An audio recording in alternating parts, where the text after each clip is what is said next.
Raid World War II was developed by Lion Game Lion and published by Starbreeze Studios and 505 Games. In case you didn't know, like me before reviewing this, these were the guys who worked on DLC for Payday 2, and you can definitely see where they drew inspiration. When I first heard about Raid, the only thing I had to go on was the intro video, which left a little to the imagination, but I thought Payday 2 with Nazis? Okay, this could work. The game starts you off with your handler, played by John Cleese, telling you that the Nazis are winning the war, and as a member of a small group of misfit soldiers, you're tasked with hindering the Third Reich in any way possible, mostly through theft, sabotage, and infiltration. As a bushwhacking guerrilla army, we're going to be doing one thing, and one thing only. Killing Nazis. From there, you're put into your base of operations, which looks to be a crypt of some kind, where you can change your weapon loadout, upgrade skills, and select missions. Missions were mostly short, usually 20 to 30 minutes, if you didn't dawdle too much, which was only really possible during the sneak phase at the beginning, since after you get caught, you're faced with an almost unending wave of soldiers between you and your objectives, which left little room for exploration. Objectives were mostly divided into interacting with an object, defending a point, and everyone's favorite, escorting people to safety. There is a collectible in the form of dog tags which can be found throughout the levels, but I'm not really sure what the benefit was for getting them all, since I was never able to find them all in any given level. But there are trophies for finding all the dog tags in each mission, so at least there should be a finite number of them out there. Whether you complete or fail a mission, you're given some experience and a live-action cutscene of Hitler receiving the news of your success or failure. There seemed to be a bunch of different scenes that were random, and honestly it was almost just as good failing, just to see Hitler laughing and pushing over some toy soldiers while making machine gun noises. As your character progresses, there are a myriad of upgrades available, such as faster weapon draw after sprinting, or taking less damage while interacting with an object or lock, which allow you to customize how your character plays. You can also customize weapons with better stability, damage, or more ammo capacity. These upgrades were held behind achievement walls like getting 50 headshots or killing 250 enemies from the hip, although this wasn't a bad thing since it would always give you something to work towards.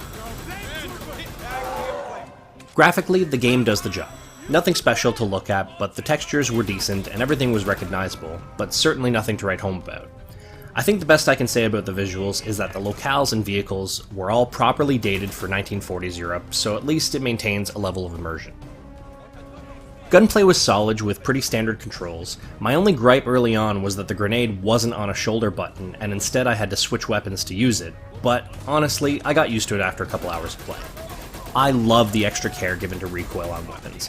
You could practically feel the weight of every shot, and without upgrades, the guns tended to bounce around as would have been expected from guns of the era. Vehicle controls were functional, but personally I found the driving to be a little bit slippery. Sound? Yep, there's sound. Realistically, there isn't much to say here other than it was there. Guns give the proper bang as they should, Nazis screaming German as they run through the doorway, and your allies yelling "Flamer!" every 5 seconds was about the gist of it. Voice acting was well done, but it gets a little repetitive. Music starts when things get hairy and add a bit of dramatic flair, and the ambient noise makes you feel like you're in the heart of war with bombs and gunfire going off in the distance. This game was really not meant to be played by yourself, however it is possible. AI controls the other 3 characters while you do about 90% of the work. You can issue commands to your teammates via a simple push of a button, however they regularly ignored my commands and went about standing around waiting for enemies to run through the door. Especially at the beginning of most missions, when you're given the option to sneak, they really just sit at the starting zone. I can recall many times when I was fulfilling an objective, only to be jumped by a flamer because my allies weren't guarding the door. Seriously, it sounded like an ED 209 as it approaches. Please put down your weapon. You have 20 seconds to comply. Had it been an actual player, they could have communicated that there was a guy with a flamethrower on his way and the rest of the team couldn't prepare. I guess I can't complain too much. They did shoot things that were within their field of vision when they were facing the right direction. Speaking of bad AI, the Nazis tended to run around like chickens with their heads cut off.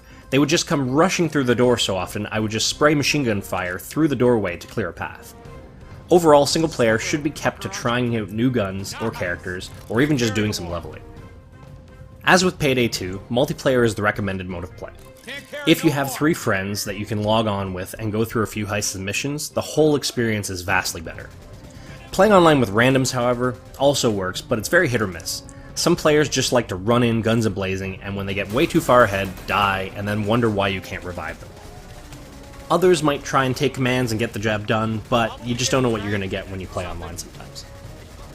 All in all, I had a lot of fun with this game, and I find myself gravitating towards it whenever I have some free time to do a mission or two. This is definitely more of a niche title, but if you enjoyed games like Payday 2, Left 4 Dead, or Vermintide, do yourself a favor and get this game. Just make sure you have a friend or two to play with. Hey, did you like that video?